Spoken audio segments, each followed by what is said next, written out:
Assalamualaikum warahmatullahi wabarakatuh. Anak-anakku yang dirahmati Allah, bertemu lagi dengan Pak Ali Anwar dari SDN Sawah Besar 01. Kali ini kita akan belajar tentang pembahasan soal latihan tryout ujian sekolah dan AKM Pendidikan Agama Islam dan Budi Pekerti. Sebelum pembahasan dimulai, mari kita berdoa bersama-sama. Berdoa dipersilahkan. Bismillahirrahmanirrahim. Raditu billahi robba wa bil islami dina wa bi muhammadin nabiyya wa rasula. Rabbi zidni ilma warzuqni fahma. Amin.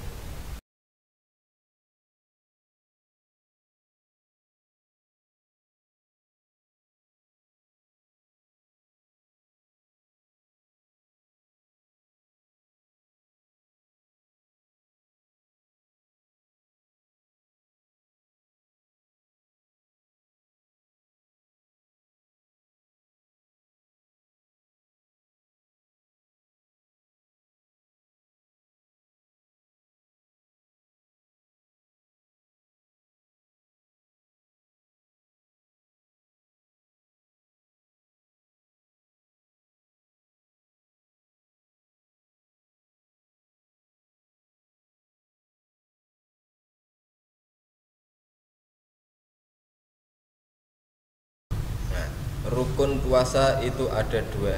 Yang pertama niat, yang kedua menahan diri dari hal-hal yang membatalkan puasa. Yang membatalkan puasa itu apa saja? Ada makan, ada minum, dan lain-lainnya. Maka dari pernyataan di atas, jawaban yang benar adalah niat nomor dua, dan menahan diri dari hal-hal yang membatalkan puasa, yaitu tidak makan dan minum dari terbit fajar hingga terbenam matahari. Berarti jawabannya adalah 2 dan 3. Jawaban A. Untuk soal nomor 2, perilaku Nabi Muhammad SAW yang sopan, santun, jujur, dan ramah membuat bangsa Quraisy percaya dan tertarik sehingga masuk Islam.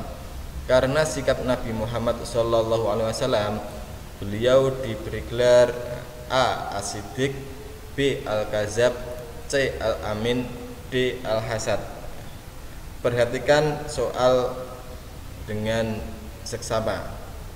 Nah, ini ada pernyataan membuat bangsa Quraisy percaya. Percaya ini berarti apa anak-anak? Yaitu Al-Amin. Ya, jawabannya C. Ya.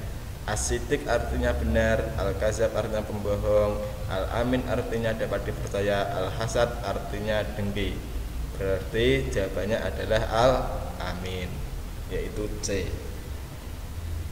Untuk soal nomor 3, zakat adalah kewajiban yang harus dijalankan umat Islam yang mampu dan yang cukup nisabnya. Karena zakat merupakan rukun Islam yang keempat, zakat yang berhubungan dengan harta disebut, ini adalah lafaz harta, ya. A. Zakat rikas, B. Zakat fitrah, C. Zakat perniagaan, dan D. Zakat mal. Perhatikan, zakat itu terdiri dari dua macam. Yang pertama zakat fitrah, yang kedua zakat mal. Zakat fitrah itu zakat yang dikeluarkan untuk membersihkan ataupun menyucikan diri.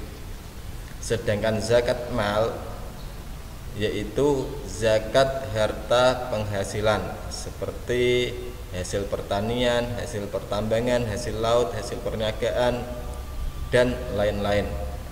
Jadi yang termasuk zakat yang berhubungan dengan harta itu disebut zakat mal. Berarti jawabannya D. Kemudian untuk soal nomor 4, rukun Islam ketiga adalah puasa pada bulan Ramadan. Menunaikan ibadah puasa sangat bermanfaat bagi kita dan banyak sekali hikmahnya. Salah satu hikmahnya adalah A. Mendidik kita agar hidup mewah, B. Melatih hidup berlebihan, C. Mendidik agar hidup sederhana, D. Mendidik agar hidup lapar. Pembahasan. Perlu diperhatikan anak-anak bahwa hikmah adalah suatu kebaikan yang timbul setelah kita melaksanakannya. Jadi yang namanya kebaikan di antara keempat jawaban ini manakah yang baik?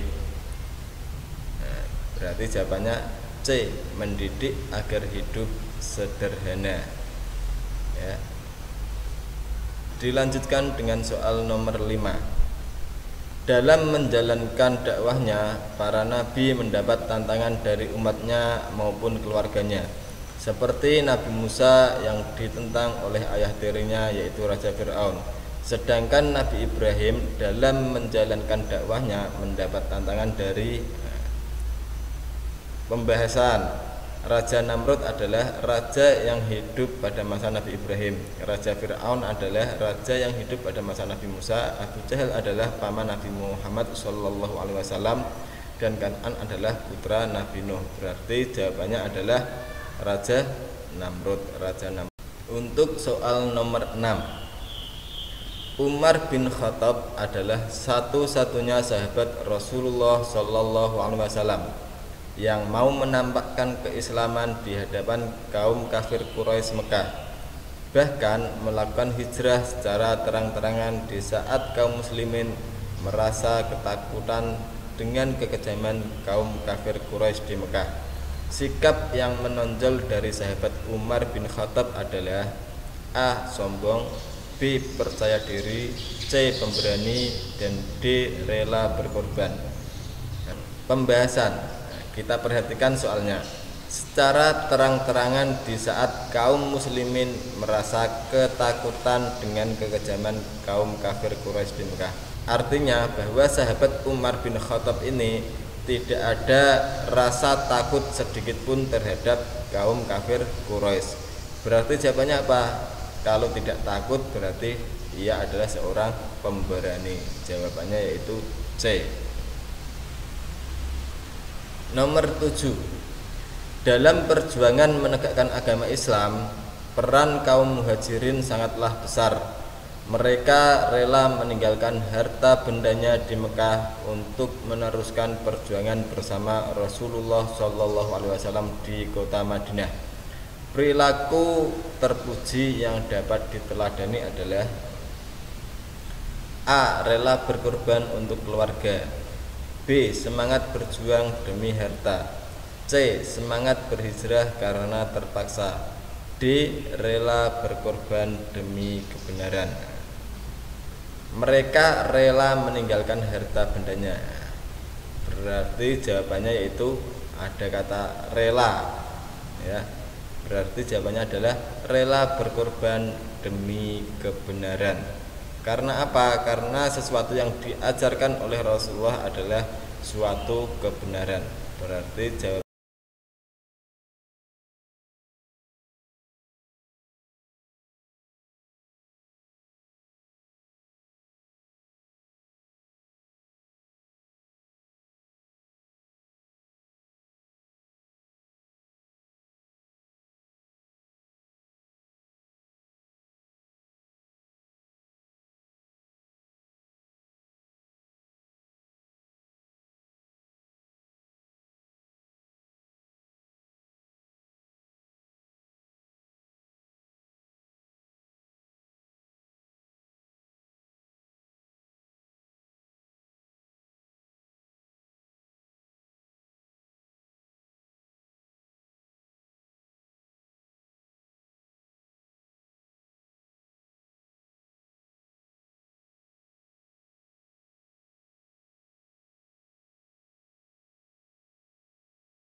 Setelah Rasulullah SAW wafat, kemudian digantikan oleh Khalifah Abu Bakar As-Siddiq.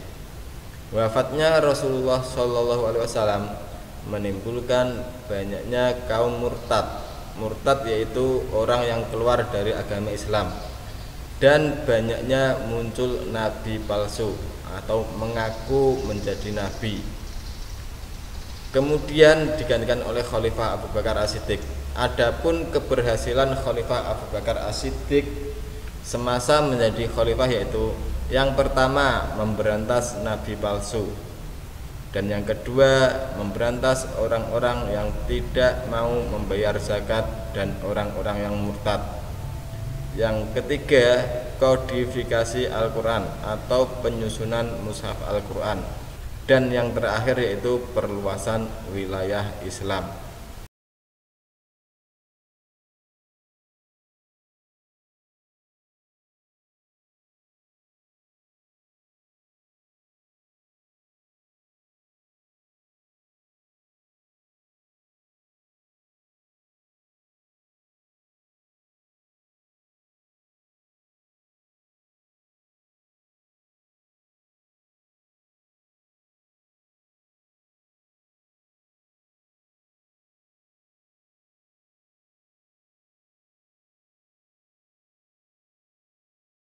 Dua 2,5 kg. Anggota keluarga Pak Ahmad itu terdiri dari Pak Ahmad, istrinya, dan 2 orang anak, berarti 4. 2,5 kg dikali 4 orang, yaitu 10 kg. Jawabannya yaitu B. Soal nomor 11. Perhatikan pernyataan berikut. 1. Mengerti syarat rukun dan sunnah dalam sholat. Yang kedua, suci dari hadas dan najis. 3. Takbiratul ihram. 4. Membaca surat Al-Fatihah. Pernyataan di atas yang termasuk syarat sah sholat adalah: adapun syarat sah sholat, yang pertama mengerti syarat rukun dan sunnah dalam sholat. Yang kedua, sudah masuk waktu sholat. Yang ketiga, suci dari hadas besar dan kecil. 4. Suci badan, pakaian, dan tempat sholat. 5. Menutup aurat. Dan yang keenam adalah menghadap ke arah kiblat. Jadi dari pernyataan di atas, yang termasuk syarat sah sholat yaitu nomor 1 dan nomor 2. Nah, berarti jawabannya B. Soal nomor 12. Di dalam bulan Ramadan banyak sekali amalan ibadah yang dapat menunjang kesempurnaan ibadah puasa di bulan Ramadan. Di antaranya adalah: A. Tidur di masjid pada siang hari. B. Jalan-jalan pagi setelah subuh. C. Menyediakan berbuka dengan makanan yang lezat. D. Tadarus Al-Quran. Nah, ini sudah jelas ya anak-anak. Nah, jawabannya berarti D.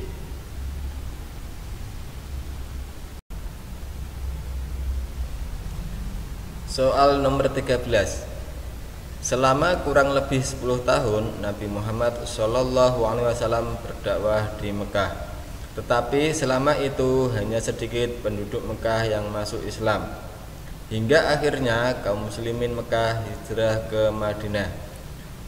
Adapun alasan mereka hijrah ke Madinah yaitu: A. Penduduk Madinah orangnya sabar dan pemaaf.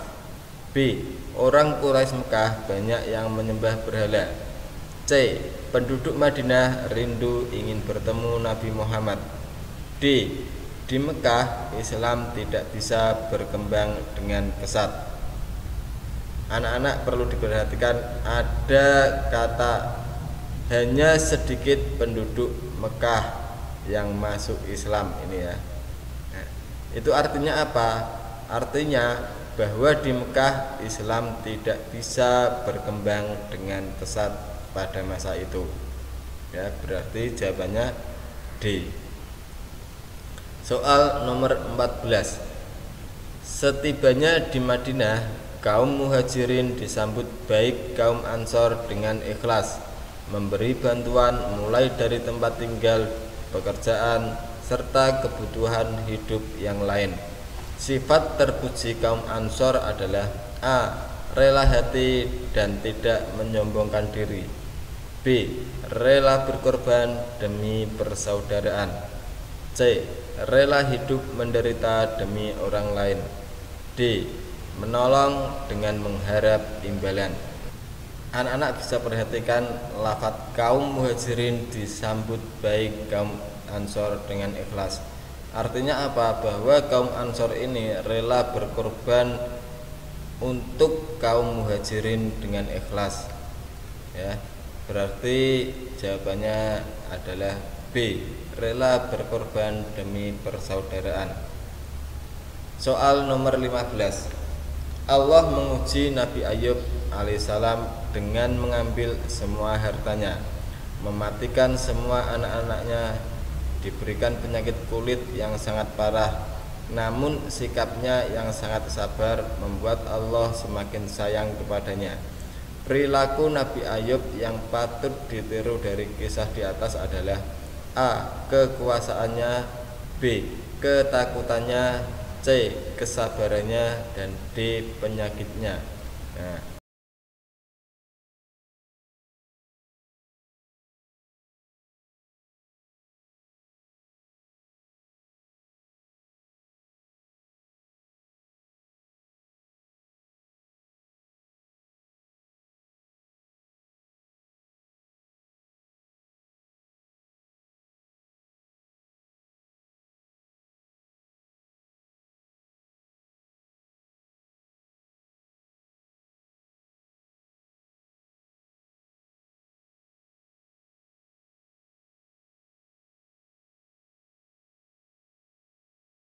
kita harus tahu dulu artinya yaumul hisab. Yaumul yaitu hari, sedangkan hisab adalah perhitungan, yaitu hari perhitungan. Jadi jawabannya D, yaitu hari diperhitungkannya semua amal manusia. Soal nomor 17. Ahmad seorang anak yang terlahir dari keluarga yang kurang mampu dalam hal ekonomi. Pada saat teman-teman sebayanya sudah memiliki handphone, bahkan sebagian di antara mereka sudah sering berganti handphone yang canggih, tapi Ahmad sekali saja belum pernah memilikinya. Sikap yang harus dilakukan Ahmad dengan benar adalah A.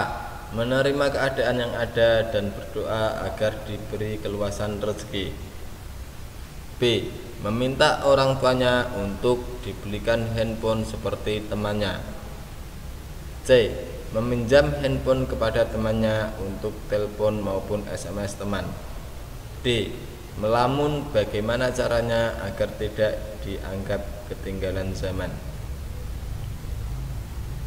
Jadi sudah jelas ya, jawabannya yaitu menerima keadaan yang ada dan berdoa agar diberi keluasan rezeki. Ini adalah sifat qanaah. Sifat qanaah, sifat yang harus ditunjukkan oleh Ahmad. Berarti jawabannya yaitu A. Soal nomor 18. Perhatikan pernyataan berikut. 1. Terjadinya kecelakaan pesawat terbang. 2. Ilmu agama dianggap tidak penting. 3. Banyak orang tenggelam di laut. 4. Terjadi petir ketika turun hujan.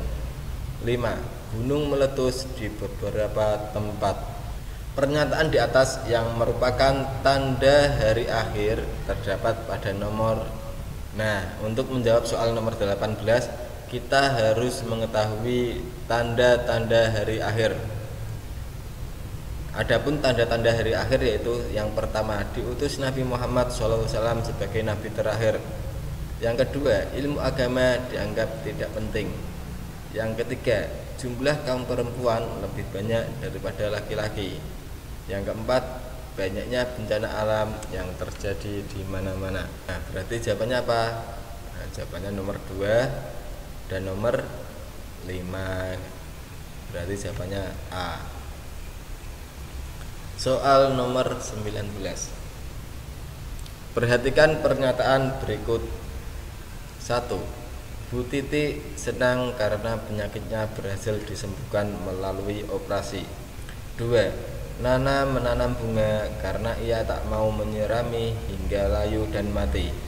3. Bayi yang terlahir di dunia memiliki jenis kelamin laki-laki atau perempuan. 4. Masyarakat menanam pohon di lahan gundul untuk mencegah tanah longsor. Di antara pernyataan di atas yang merupakan qada Allah Subhanahu wa taala terdapat pada nomor. Untuk menjawab soal nomor 19 ini kita harus tahu qada itu apa. Qada adalah ketentuan atau ketetapan Allah Subhanahu wa taala sejak zaman azali dan tidak dapat dirubah. Dari pernyataan keempat ini, manakah jawaban yang paling tepat? Yang tidak dapat dirubah berarti bayi yang terlahir di dunia memiliki atau mempunyai jenis kelamin laki-laki atau perempuan. Nah, jenis kelamin ini tidak bisa kita rubah. Ya, berarti jawabannya apa? Jawabannya C. Soal nomor 20. Cermatilah beberapa arti ayat berikut. Yang pertama, katakanlah, dialah Allah yang Maha Esa. 2. Malam kemuliaan itu lebih baik dari 1000 bulan, dan dari kejahatan malam apabila telah gelap gulita. 4. Apabila telah datang pertolongan Allah dan kemenangan. Arti ayat di atas yang paling tepat untuk mengartikan surat Al-Qadar ayat 3 adalah, untuk menjawab soal nomor 20 kita harus tahu dulu surat Al-Qadar ayat 3, yaitu berbunyi Lailatul Qadri khairum min alfi syahrin. Nah, di sini ada lafaz alfi syahrin. Alfi itu artinya 1000, sedangkan syahrin itu artinya bulan, 1000 bulan. Dari soal di atas, pernyataan di atas yang terakhirnya ada lafaz 1000 bulan. Nah, berarti nomor 2 jawabannya B. Soal nomor 21. Perhatikan sifat-sifat Allah berikut. 1. Sifat yang hanya dimiliki Allah Subhanahu wa taala. 2. Sifat yang pasti dimiliki oleh Allah Subhanahu wa taala. 3. Sifat yang tidak mungkin dimiliki oleh Allah Subhanahu wa taala. 4. Sifat kebebasan Allah Subhanahu wa taala untuk berbuat atau tidak berbuat sesuatu. Pengertian sifat jaiz Allah ditunjukkan pada nomor. Ini ada sifat jaiz. Sifat jaiz itu adalah kebebasan atau kewenangan, ya. Berarti sifat jaiz itu adalah sifat kebebasan Allah untuk berbuat sesuatu. Berarti jawabannya D. Soal nomor 22. Perhatikan tanda-tanda akan datangnya hari kiamat berikut. 1. Munculnya binatang ajaib. 2. Matahari terbit dari arah barat. 3. Turunnya Nabi Isa alaihissalam. 4. Banyak terjadi bencana alam. Tanda kecil datangnya hari kiamat terdapat pada nomor. Untuk menjawab soal nomor 22 kita harus tahu terlebih dahulu tanda-tanda kiamat kecil.